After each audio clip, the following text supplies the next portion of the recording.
Hello everyone. Slide scope के power BI के इस ट्यूटोरियल में आप सभी का वेलकम। यहाँ पे हम लोग आज एक डैशबोर्ड बनाना सीखेंगे।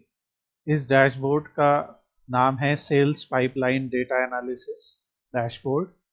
और इसमें जैसा हम लोग देख सकते हैं इंट्रो में कि जो टोटल क्लोज डील्स हुई उनकी कितनी वैल्यू है, कितनी डील्स कंपनी ने विन कर ली, टोटल नंबर ऑफ लीड्स कितनी मिली कंपनी को, कन्वर्जन रेट कितना था, एवरेज क्लोज डील वैल्यू कितनी हुई, यानी कि ऑन एन एवरेज जो डील्स क्लोज हुई तो वो कितने डॉलर्स की थी, चर्न कस्टमर्स कितने रहे, यानी जो कस्टमर्स का डेटा, बेसिकली उन कस्टमर्स का नाम या उन कस्टमर्स का काउंट जो अब बिजनेस के साथ डील नहीं कर रहे हैं, जिनका बिजनेस के साथ रिलेशन एंड हो गया। एवरेज क्लोज डेज कितने लगे, मतलब ऑन एन एवरेज कितने दिन लगे इस कंपनी को एक डील को क्लोज करने में। और फिर हम यहाँ पे और डेटा देखते हैं कि close deal value and average close deal value by month, और हर अपॉर्चुनिटी जो कंपनी को मिली उसमें कितनी अपॉर्चुनिटी उन्होंने विन की, कितनी अपॉर्चुनिटी लूज की, इंगेज कितना हुआ और कितने प्रोस्पेक्टिंग हुए, यानी कितने केसेस में जो लीड्स थी वो एज अ प्रोस्पेक्ट थी। यहाँ पे क्लोज डील वैल्यू और average close deal value by month है। तो बेसिकली मैं इस चार्ट को चेंज कर देता हूँ। ये basically churned customers and won customers by month है। फिर won customers by sales agent, हमारे पास कई डिफरेंट सेल्स एजेंट हैं और हर सेल्स एजेंट ने कितने कस्टमर्स विन किए। Won customers and churn customers by employees, यहाँ पे हम जो डेटा देख रहे हैं वहाँ पे चर्न कस्टमर्स हैं और वॉन कस्टमर्स हैं। और यहाँ पे जो हमने चार्ट इस्तेमाल किया है उसमें एम्प्लॉयज़ का जो काउंट है, जैसे जो अकाउंट में एम्प्लॉयज़ का जो टोटल काउंट है उसको हम यहाँ पे देख रहे हैं। तो ये डेटा सेट, अभी हम डेटा सेट को भी समझेंगे। तो ये हमारा बेसिकली इस डैशबोर्ड का आइडिया है। और won customers and churn customers by different sector, हर सेक्टर में कितने कितने कस्टमर्स से बिजनेस का रिलेशन एंड हो गया और कितने कस्टमर्स जो हैं वो कंपनी ने विन किए। नाउ जो डेटा हमारे पास दिया गया है उस डेटा सेट में हमारे पास ये 4 फाइल्स होंगी, जिसमें पहली फाइल है अकाउंट्स, यानी कि अकाउंट लिखा है कंपनी का नाम, सेक्टर, किस ईयर में वो इस्टेब्लिश्ड हुई, उसकी कितने रिवेन्यू हैं, कितने एम्प्लॉयज़ हैं, ऑफिस लोकेशन उनकी कहाँ है, वो किस कंपनी की सब्सिडियरी है, अकाउंट साइज कितना है, और एम्प्लॉयज़ ये हमने कैलकुलेट किया। फिर प्रोडक्ट्स हैं, उनके पास कुछ बेसिक प्रोडक्ट्स हैं और उन प्रोडक्ट्स के सेल्स प्राइस कितने हैं। यहाँ पे सेल्स पाइपलाइन है जहाँ पे हर अपॉर्चुनिटी, यानी हर बार जब कोई लीड या कोई अपॉर्चुनिटी आती है तो उसकी आईडी है, सेल्स एजेंट कौन है जिसको वो अपॉर्चुनिटी मिली, कौन सा प्रोडक्ट सेल हो रहा है, कौन सा अकाउंट को ये प्रोडक्ट सेल हो रहा है, डील की स्टेज क्या है, डील की स्टेज लॉस्ट है, इंगेजिंग है, प्रोस्पेक्टिव है, एक्सपेक्टिंग है कि वॉन है, इंगेजमेंट डेट क्या है और क्लोज डेट क्या है, और फाइनली जो क्लोज वैल्यू है वो कितने डॉलर्स की है। तो ये हमारा सेल्स पाइपलाइन में मिलता है। और फाइनली हमारे पास सेल्स टीम्स भी हैं जहाँ पे सेल्स एजेंट, मैनेजर और रीजनल ऑफिसेस की जानकारी, रीजनल ऑफिस कौन सा है, उन मैनेजर का, उनका मैनेजर कौन है और एजेंट कौन है। तो इस तरीके से डेटा दिया गया है। आपको एक एक करके ये सारी फाइल्स, यहाँ से होम टैब में जाना है, गेट डेटा में, और ये CSV फाइल सारी एक एक करके इंपोर्ट कर लेनी है। यहाँ पे आपको दिखेंगे CSV फाइल्स, ये जितनी सारी हैं ये एक एक करके आप इंपोर्ट कर लेंगे जो मैंने की है। मेटा डेटा सिर्फ आपकी जानकारी के लिए है।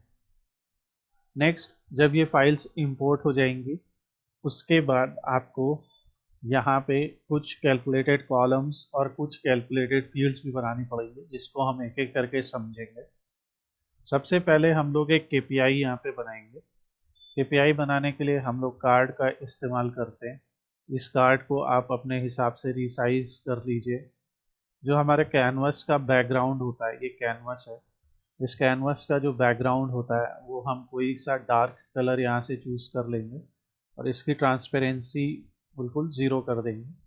अब जो भी हम यहाँ पे कार्ड विजुअल्स बनाएंगे या जो भी विजुअल बनाएंगे उनका बैकग्राउंड वाइट रहेगा।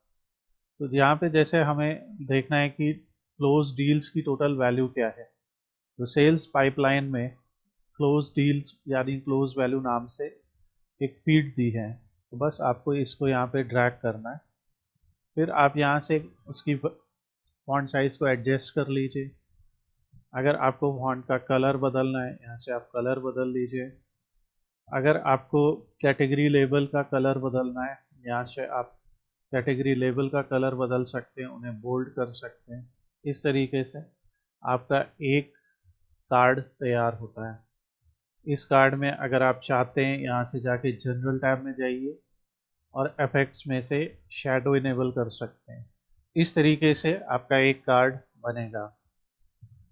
ये हमारा एक कार्ड है। हमने इसी तरीके से क्लोज डील्स वैल्यू, तो हम यहाँ पे भी जाके इफेक्ट्स में एक शैडो इनेबल कर सकते हैं। जो हमने यहाँ पे बैकग्राउंड लिया है वो थोड़ा सा ज़्यादा डार्क है, तो हम थोड़ा सा यहाँ पे इसको ट्रांसपेरेंसी देके हल्का सा लाइट बना सकते हैं। अब इसी तरीके से हमने यहाँ पे वॉन्स डील काउंट, सो जैसे अब वॉन डील्स कैसे निकालेंगे। जो डेटा सेट हमें दिया हुआ है उसमें सेल्स पाइपलाइन में दिया गया है कि डील की स्टेज क्या है। तो वॉन डील्स का अगर हमें काउंट निकालना है तो हमने यहाँ पे एक कार्ड लिया है जहाँ पे हमने वॉन डील्स का काउंट उसका नाम रखा, पर इसके लिए जो फील्ड हमने ली है वो है डील स्टेज। तो हमने बस यहाँ पे क्या कर दिया है कि यहाँ से हमने उसको काउंट लिया है, तो जो ये डील स्टेज है इस कॉलम को हमने ड्रैग किया है। तो हम एक बार करके दिखाते हैं। सो यहाँ से हमने क्या किया कि डील स्टेज हमने यहाँ पे ली, इसको हमने काउंट में लिया, काउंट डिस्टिंक्ट। बेसिकली हमें यहाँ पे काउंट करना पड़ेगा, काउंट माने कितनी रोज में ये हुआ, और फिर डील स्टेज को ही यहाँ से फिल्टर में लेके वॉन है कि लॉस्ट है इस तरीके से हम लेंगे, और फिर हम इसे यहाँ से रीनेम कर लेंगे वॉन डील काउंट। इसको हम लोग मेजर के थ्रू भी कर सकते हैं, और ये एक तरीका है जिसके थ्रू आप इजीली ये चीज़ फाइंड आउट कर सकते हैं। देन लीड्स काउंट, मतलब टोटल नंबर ऑफ लीड्स कितनी है। टोटल नंबर ऑफ लीड्स तब होंगी, इसके लिए भी हमने डील स्टेज को ही दोबारा से लिया है, और इस बार जो हमने फिल्टर में लिया है हमने इंगेजिंग या प्रोस्पेक्टिंग में लिया है। तो लीड अगर वॉन या लॉस नहीं हुई तो अभी वो लीड है हमारे लिए। तो कितनी प्रोस्पेक्टिंग एंड इंगेजिंग लीड्स हैं वो हम यहाँ पे काउंट कर रहे हैं, और फॉर्मेट पेंटर से मैं सिर्फ शैडो इनेबल कर रहा हूँ। तो ये हमारा लीड काउंट है। नाउ अब हमें कन्वर्जन परसेंटेज निकालना है। कन्वर्जन परसेंटेज के लिए हमने राइट क्लिक किया, और राइट क्लिक करके आप न्यू मेजर पे जा सकते हैं, और न्यू मेजर के लिए आप ये कन्वर्जन परसेंटेज नाम का एक मेजर बना सकते हैं, जहाँ पे आप एक डिवाइड फंक्शन का यूज़ कर रहे हैं। डिवाइड फंक्शन में हम लोग एक मेथड का इस्तेमाल कर रहे हैं जिसका नाम है काउंट रोज। काउंट रोज बेसिकली एक टेबल को लेता है। टेबल बनाने के लिए हम लोग एक फिल्टर का इस्तेमाल कर रहे हैं, फिल्टर फंक्शन का। फिल्टर फंक्शन में हम पहले आर्ग्यूमेंट की तरह एक टेबल का नाम लिखते हैं और दूसरे आर्ग्यूमेंट में अपना फिल्टर एक्सप्रेशन।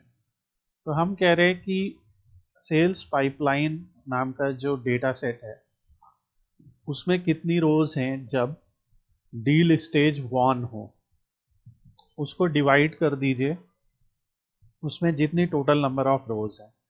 तो इससे हमें निकल जाएगा कि कितने कितने नंबर ऑफ केसेस में हमने डील को विन कर लिया, और इस तरीके से ये कन्वर्जन परसेंटेज हम बना सकते हैं, जो कि 48.16% आया। इसी तरीके से एवरेज क्लोज डील वैल्यू, इसके लिए हमने एवरेज एक्स फंक्शन का इस्तेमाल किया। एवरेज एक्स फंक्शन का इस्तेमाल हम तब करते हैं जब हमें एवरेज यानी अरिथमेटिक मीन निकालना होता है किसी सेट ऑफ एक्सप्रेशंस का जो कि इवेलुएट हो पूरी टेबल के ऊपर। तो पूरी टेबल हमने ली, पहली टेबल हमने अगेन वही फिर से फिल्टर का इस्तेमाल किया कि कितने केसेस में डील्स विन हुई, तो हमने फिल्टर किया और फिर हमने उसमें जित हर बार जब डील विन हुई तो हर रो की क्लोज वैल्यू को निकाला और फिर एवरेज एक्स हर रो की उस क्लोज वैल्यू को एक एवरेज निकालेगा और इस तरीके से हमें एवरेज क्लोज डील वैल्यू मिलेगी। और ये एक इम्पॉर्टेंट हमारा कैलकुलेशन है जिसको हम एवरेज क्लोज डील वैल्यू बोलेंगे। फिर अगला क्वेश्चन है कि चर्न कस्टमर्स कितने रहे। चर्न कस्टमर्स के लिए भी हमने यहाँ पे एक कैलकुलेशन किया, मेजर किया, जिसमें हमने फिर काउंट रोज किया।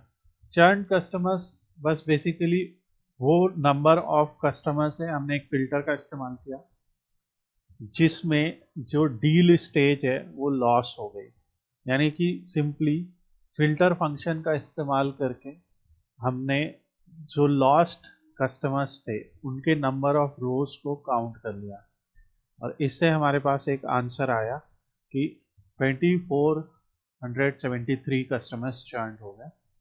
और फाइनली एवरेज क्लोज डेज, तो एवरेज क्लोज डेज के लिए हमने निकाला कि सबसे पहले अगेन कि जब सिर्फ वही टेबल दिया जिस टेबल में डील जीती गई, यानी कि जब सेल्स मैनेजर या सेल्स पर्सन ने कस्टमर को कॉल किया या उनसे मीटिंग की और मीटिंग करने के बाद वो डील फाइनलाइज हो गई, तो इस वजह से निकल के आई क्लोज डील।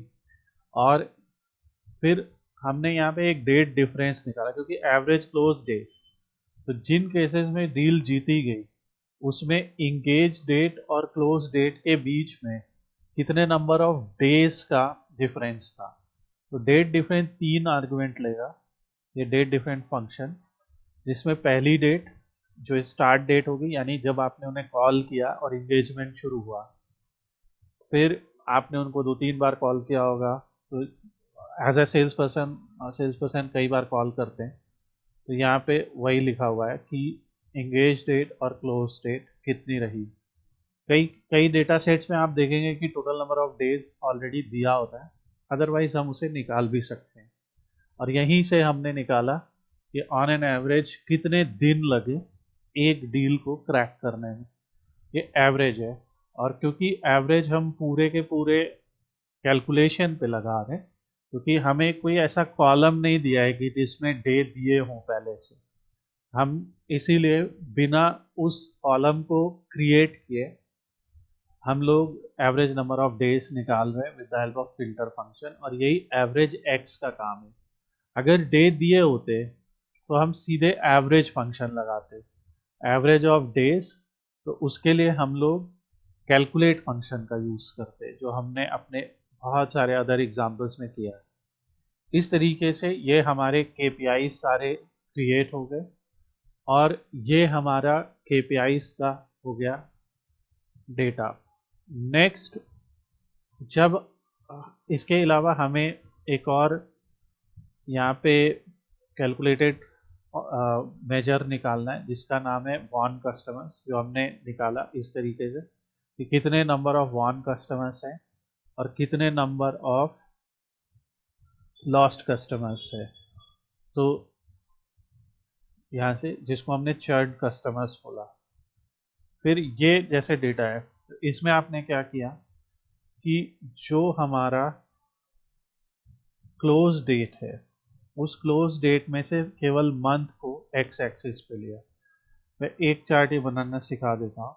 तो इसमें जैसे स्क्रैच से तो आप एक ऐसा क्लस्टर्ड बार चार्ट लेते हैं। क्लस्टर्ड माने जिसमें अगर हमने वाई एक्सिस में 2 मेजर्स रखें तो दोनों पैरेलल दिखाई देंगे, क्लस्टर्ड। ये है स्टैक यानी एक के ऊपर एक। तो हमने क्लस्टर्ड लिया, जो हमारा क्लोज डेट है वहाँ से मंथ हमने एक्स एक्सिस पे रखा, और वाई एक्सिस पे हमने जो ये वॉन कस्टमर्स था और जो चर्न कस्टमर्स था दोनों को रखा। इससे हमें स्टैग्स के थ्रू ये मिला और क्लस्टर्ड के थ्रू ऐसा मिले। फिर आप इसके फॉर्मेट और विजुअल में जाके डेटा लेवल इनेबल कर सकते हैं। यहाँ पे भी आप जनरल में जाके इफेक्ट्स में शैडो को इनेबल कर सकते हैं। तो इस तरीके से आपको won customers and churn customers by month मिल गया। अब इसी को ही आप कॉपी बना सकते हैं, और जो आपके अदर इम्पॉर्टेंट क्वेश्चंस है, जैसे फॉर एग्जांपल बाय प्रोडक्ट आपको देखना है, तो हम इसको सिंपली एक स्टैक बार में चेंज करके मंथ की जगह यहाँ पे प्रोडक्ट लिख देंगे। तो इस तरीके से आप won and loss customers by product देख सकते हैं। इसको आप अपने हिसाब से एडजस्ट कर सकते हैं। तो ऐसे ही हमने यहाँ पे चार्ट्स बनाए, जैसे हमने यहाँ पे सेक्टर बनाया, सेक्टर जो मिलेगा वो अकाउंट से मिलेगा। बट बिफोर कि हम ये सब कर सकें, आपको एक और चीज़ ध्यान रखनी है कि पावर बीआई में ये रिपोर्ट व्यू है, ये टेबल व्यू है, और ये मॉडल व्यू है। मॉडल व्यू में आके मेक श्योर कीजिए कि ये सारे टेबल्स आपस में इस तरीके के स्कीमा डायग्राम के थ्रू कनेक्टेड हो। सेल्स पाइपलाइन में जो सेल्स एजेंट है वही सेल्स टीम में सेल्स एजेंट है। तो ये आप मैनेज रिलेशनशिप में जाके, जैसे आपने कहा कि सेल्स पाइपलाइन में जो पहले आपने सेल्स पाइपलाइन लिया और फिर आपने सेल्स टीम लिया, इन दोनों में ऐसा रिलेशन बनेगा, और मैनी टू वन, और यहाँ सेव कीजिए क्योंकि हमारे में ऑलरेडी बना है। इस तरीके से आप ये सारे रिलेशन बना लीजिए। दूसरा, अकाउंट्स में जो अकाउंट है और सेल्स पाइपलाइन में जो अकाउंट है वो सेम है। तीसरा, प्रोडक्ट्स और सेल्स पाइपलाइन में जो प्रोडक्ट है ये सेम है। तो ये मॉडल जब आप बनाएंगे तभी आप अदर डेटा को आंसर में दे सकते हैं। जैसे मैं एक काम और करता हूँ, यहाँ पे जो हमने ये प्रोडक्ट वाला डेटा निकाला है इसको हम यहाँ पे ले भी आते हैं, क्योंकि हमें प्रोडक्ट वाइज ये देखना है।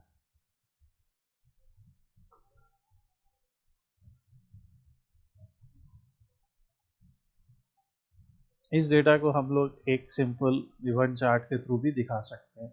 यह है वॉन कस्टमर्स, यह है चर्न कस्टमर्स बाई प्रोडक्ट, और यहाँ पे हम अभी बस फॉर्मेट करके इसी से कर देंगे। सो ये हमारा एक डैशबोर्ड में एक और एलिमेंट जुड़ा, यह है won customers and churn customers by product. ये एक फनल चार्ट है जिसमें हमने डील स्टेज ली है और वैल्यू में काउंट ऑफ अपॉर्चुनिटी ली है। काउंट ऑफ अपॉर्चुनिटी के लिए हर अपॉर्चुनिटी की एक आईडी है, उस आईडी को हमने यहाँ पे ड्रैग कर दिया है। फिर close deal value and average close deal value by month के लिए हमने एक line and clustered column chart लिया है, जिसके एक्स एक्सिस में डेट, कॉलम वाई एक्सिस मतलब जिस एक्सिस को हम कॉलम बनाना चाहते हैं उसमें सम ऑफ क्लोज वैल्यू मतलब कितनी वैल्यू क्लोज हुई, और लाइन एक्सिस में एवरेज क्लोज डील वैल्यू। और एवरेज क्लोज डील वैल्यू हमने कैलकुलेट कर ली थी एवरेज एक्स से।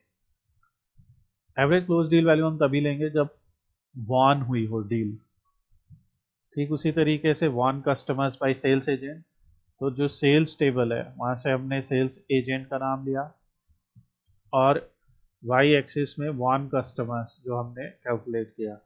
इस तरीके से दिखेगा कि कौन से एजेंट ने सबसे ज़्यादा कस्टमर्स विन किए। फिर आता है एम्प्लॉय बिन। पहली बात, ये डेटा दिखा क्या रहा है? ये डेटा दिखा रहा है कि कोई ज़रूरी नहीं कि अगर किसी कंपनी के पास बहुत ज़्यादा एम्प्लॉयज़ हो तो ही वो नंबर ऑफ वॉन कस्टमर्स उनके ज़्यादा होंगे। जिनके won customers number of employees 0 से 10 के बीच में, जैसे 9, उन्होंने भी काफ़ी डील्स विन की हैं। तो इसके लिए हमने यहाँ से राइट क्लिक किया और एक न्यू ग्रुप क्रिएट किया। जब आप एक न्यू ग्रुप क्रिएट करेंगे तो एक बिन बनेगा। इस बिन को आप यहाँ से जाइए, तो इसमें हमने कहा कि हम जैसे जिस कंपनी में सबसे कम एम्प्लॉयज़ थे वो थे 9, और जिसमें सबसे ज़्यादा थे वो थे 34,288, 34,288। तो हमने कहा इतने तो बिन हम नहीं बनाने वाले, तो हमने इस रेंज को 12 बिन्स में तोड़ लिया। हम कहते चलिए 5 बिन्स में तोड़ लेते हैं इस रेंज को, और फिर ओके करेंगे। सो इससे हमें दिखेगा कि पहली बिन की वैल्यू 1 बनेगी। सो जब आप इस एडिट ग्रुप में जाएंगे तो आपको दिखेगा कि बिन साइज यानी एक बिन में करीब 6800 एम्प्लॉयज़ का एक बिन बन रहा है। तो इसलिए यहाँ पे मतलब 9 से लेके 6800 बहुत ज़्यादा ही हो जा रहा है। तो इसीलिए हमने यहाँ पे 12 रखा था कि ये भी बहुत ज़्यादा है, मगर फिर भी हम इस तरीके से एक डेटा निकालने की कोशिश कर रहे हैं कि क्या ऐसा होता है कि जिस कंपनी में ज़्यादा एम्प्लॉयज़ हैं वो ज़्यादा डील्स विन कर रही है, और यहाँ पे ऐसा नहीं हो रहा है।